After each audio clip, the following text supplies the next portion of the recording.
I grew up in Los Angeles, and there were some primaries recently. A lot of progressive candidates are moving forward, which is pretty exciting.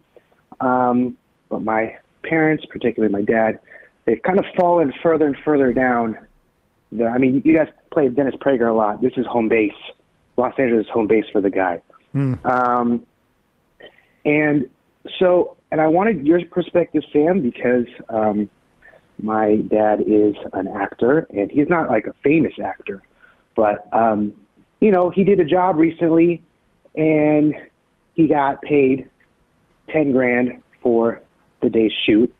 And then when you pull out kind of the management fees and the right, the taxes, being in California, take home is like, he maybe was embellishing, but it's like close to $1,000. So talking to someone with that kind of background, he's embellishing a little bit, like, but he's embellishing a little bit. I mean, even if he has a manager, agent, and lawyer, that's maybe 25, 30%, and then that's all tax deductible. So, if he's paying 60% taxes in some way, or, he's still, but okay, but fair enough. Right. So it's like, it's hard to try to talk about these progressive candidates who are now more confidently being, coming out as being like socialists or coming from the Bernie camp. It's tough to talk about them. It's like, I can't imagine paying any more taxes. I'm already taking home so little.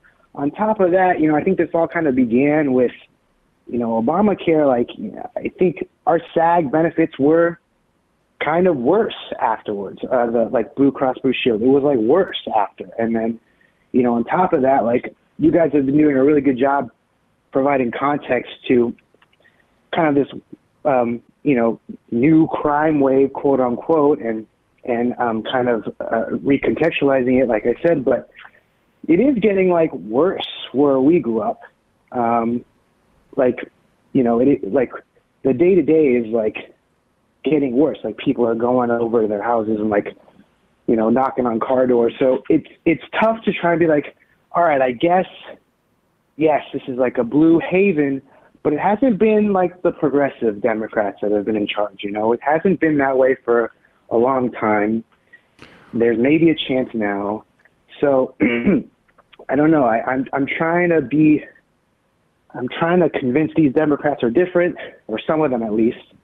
But they're kind of entrenched and convinced, like, we need a new way. It's been Democrats for too long. We should try the Republicans this time. Yeah. So that was kind of my... Yeah, I think the other thing that you have to keep in mind, first off, your dad's exaggerating about his taxes. He's not incorrect about the SAG-AFTRA health insurance, but that's not a function of Obamacare. That's a function of a lot of productions are putting less into the fund, and the cost of insurance is going up, and it has been going up. It just has been. So, some of the benefits are cut back on that health insurance. But I'll tell you something. I know what his SAG-AFTRA health insurance costs, and it costs a lot less than every other insurance. A lot less.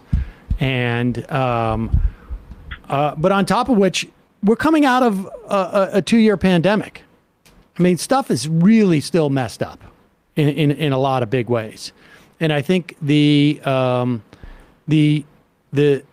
biggest argument is, again, you can say, I agree with you with Obamacare. It was a problem. Obamacare was a problem because it basically maintained private insurance. And what we need is a Medicare for all, that type of thing. But, the bottom line is, it's not going to happen overnight. You're not going to convince your parents, overnight. It's going to be a long process. Yeah. Appreciate the call. Just real quick, I became a member 2 weeks ago. Long-time listener, first-time member, and you guys, what you do is great. Thanks so much. Thank you. Appreciate it, man. Thanks. All right, bye-bye.